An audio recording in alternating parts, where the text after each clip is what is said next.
Electoral reforms are very important because they help in improving electoral processes through fostering enhanced impartiality, inclusiveness, transparency, integrity, and accuracy. Therefore, today's meeting is aimed at discussing and finalizing the different proposed electoral and constitutional reforms agreed upon between Sensitize Uganda and NCF, and their legal provisions, and also seeking your opinions, thoughts, perspectives, and guidance. The final proposals will be submitted to the Electoral Commission, Ministry of Justice and Constitutional Affairs, and also the Parliament of Uganda through the Legal and Parliamentary Affairs Committee. Beyond electoral and constitutional reforms, I continue to invite you to start or continue having conversations on how we can continue building a peaceful Uganda. We need to do all that is possible to ensure Uganda remains peaceful ahead of 2026 general elections and beyond. As an organization, and more so as an individual, I'm convinced that dialogue, and only dialogue, can help us forge a way on how we can secure and maintain peace in our country. As Sensitize Uganda, we are highly committed to this process. We pledge to always collaborate with you all as we continue to contribute to the development of our country, Uganda. My humble request is that as we discuss these reform proposals today, let us discuss respectfully. This is an intellectual platform. Let us be mindful of the language and the tone we use. We need to build consensus on each issue in order to make this meeting meaningful.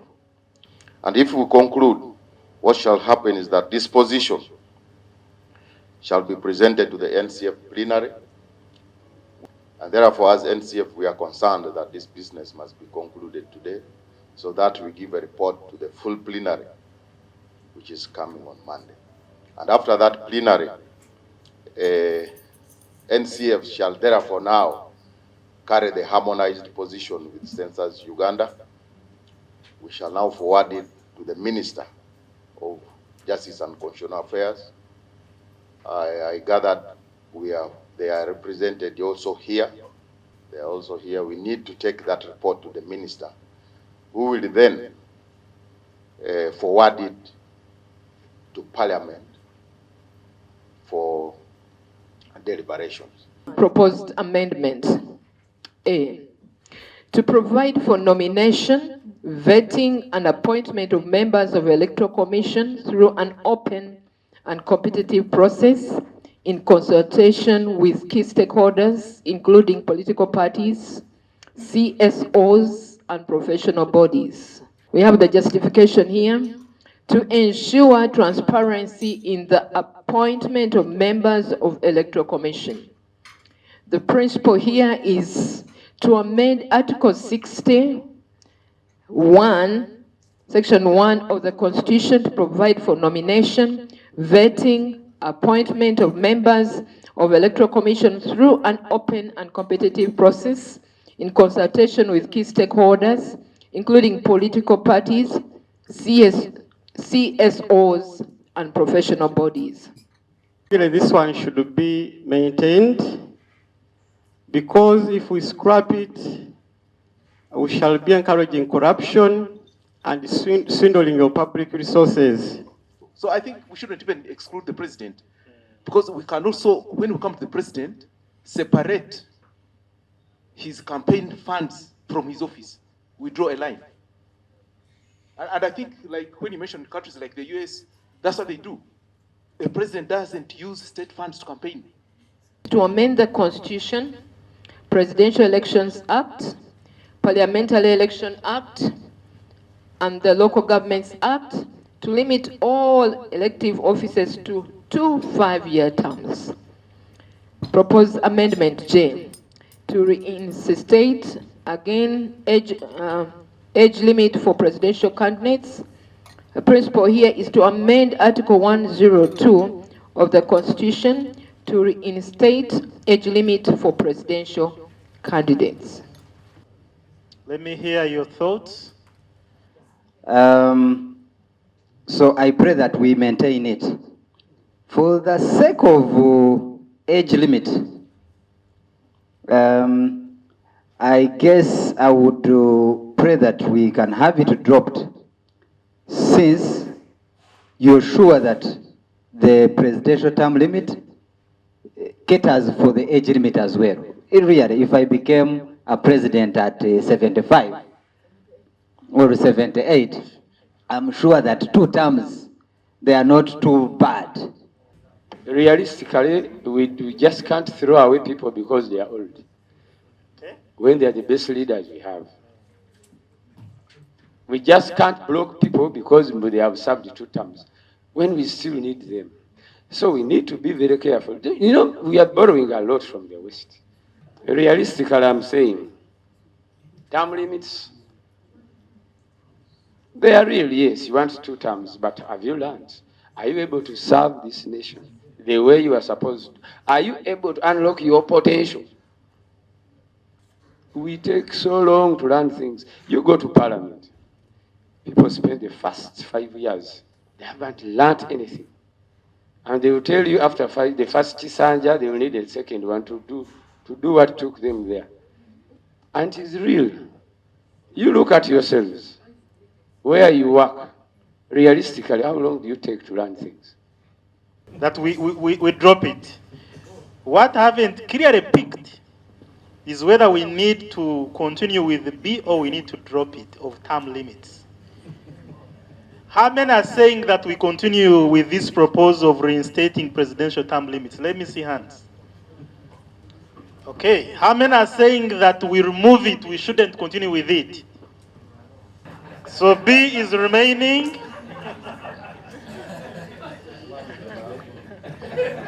We are going to see, to prohibit the use of state resources by the incumbent candidates.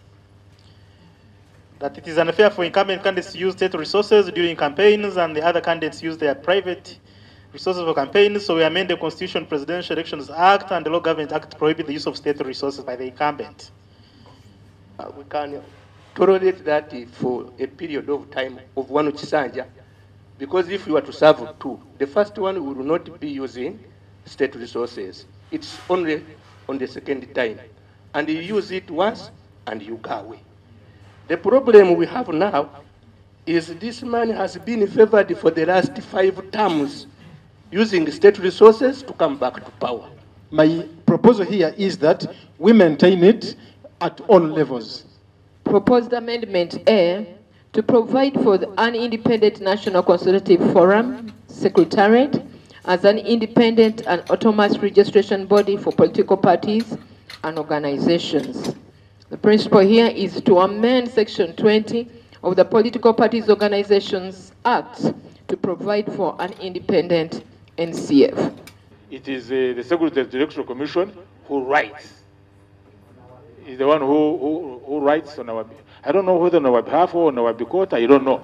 But at least we don't write out and nobody writes to us. They write to Electoral Commission. All our funds are channeled through Electoral Commission. So we are not independent. We cannot lie. And we wish the National Consultative Forum to be divorced from Electoral Commission so that we can run our affairs the way we want. Let the forum have an elected chairperson without necessarily saying that it should come from a leading party in parliament and the vice chair. So we need to amend that, because their presence is dependent on what they want to do. When they want to come, they come. When they don't, they don't. But if you have a chairperson you have elected amongst yourselves, then that person, if he doesn't perform, you will drop him and elect another chair. Proposed amendments on Electoral Commissions Act. Proposed Amendment A, to provide for registration, transfers, display of register, and voting of Ugandan citizens in diaspora and persons in prison. Justification. The Constitution under Article 59 guarantees the right to vote for all Ugandan citizens of 18 years of age and above. So Electoral Commission should be able to tell us how far they went into that one, because none of us had the capacity to go and benchmark and how these people in diaspora vote, because even in Kenya now, people in diaspora are voting. The Electoral Commission has already submitted its proposal to the Minister of Justice and Constitutional Affairs. Okay. What about persons in prisons? Both. We actually covered both diaspora and persons in prisons. Okay. Because it's a court order which we ought to comply Oh, with. it's a court order. Yeah, it's a court order. They have made proposals submitted to justice, and we are looking at considering that proposal, and in case the proposal has been considered, the other process will take place. So I think we don't have to really debate this. There's an order, and let's wait for it to be implemented by government. Yeah, proposals for administrative action and implementation. Proposal 1 is to prohibit harassment of voters. Guidelines relating to security personnel should be issued in time. Uganda Police Force should adequately train police officers to keep law and order during elections. 7, need for specialized police units to handle elections. But because of our numbers, and also that because the law allows us to seek for assistance from sister agencies, we do it. And being realistic, you know we cannot do it alone. So as a lead agency, it is our responsibility. And what he's talking about is a command function. Because how does a UPDF commander take over the role of a police commander in an area? Theirs is to give support. Even during the electoral process, other things do not stop. We are not going to be on a standstill and other things that will not happen. A lot of things continue happening, and we need to still protect you, protect our borders, and execute our mandate and maintain the functions of Uganda People's Defense Forces. If you cannot have observed discipline as a candidate as what, and you cross over the red line, what do you expect? Everybody must do his work. For your rights to be protected, you must respect the rights of others. Each one of us sticks to his functions, and that's it. Okay, thank you very much, Afande. Yes. And also appeal to our brothers from the political side. You know, I have also been in the operational areas. But can I tell this meeting that they love it more? They love the which one? They love Kavuyo. Hey. So, Baganda Bange, tweet demo. Yes.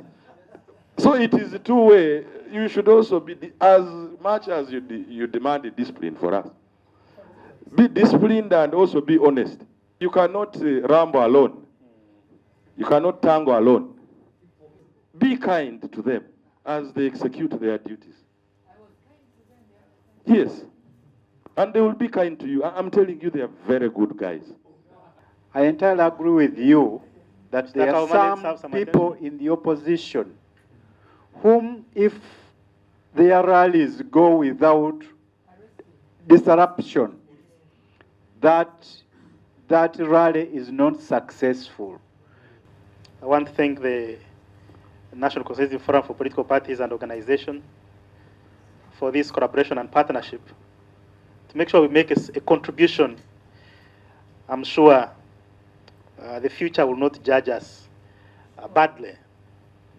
I want to thank the other stakeholders that have joined us, the Uganda People's Defense Forces, the police, the Uganda Human Rights Commission, the Equal Opportunities Commission, the Electoral Commission, the Ministry of Justice, the Interparty Youth Platform, the Interparty Women's Platform, the different civil society organizations, for the Youth Coalition Electoral Democracy, iPod, and others for those great discussions. So next steps is that whatever we've discussed, they will be forwarded to NCF plenary so that final discussion is made and then adopted. We have successfully concluded this paper today, and I want to invite you to clap for yourself for having done that service. I call upon, therefore, specifically political parties between now and Monday, if you have not met with your political party, to get back, and if there are ideas that are hanging before we reach Monday, those ideas should be now inculcated so that on Monday at the plenary there, when you produce it, that will be a final document. We are not about to ask IIR for any money to come and do another business. So I call on colleagues from all political parties that we take this now. Within 2 or 3 days, you share with your political party. And on Monday, the position you will bring will be the position of your political party. With those remarks, I want now to ask members that since we have reached the end of this, I pray for journey mercies, and as NCF, we thank you very much for reserving this time for us.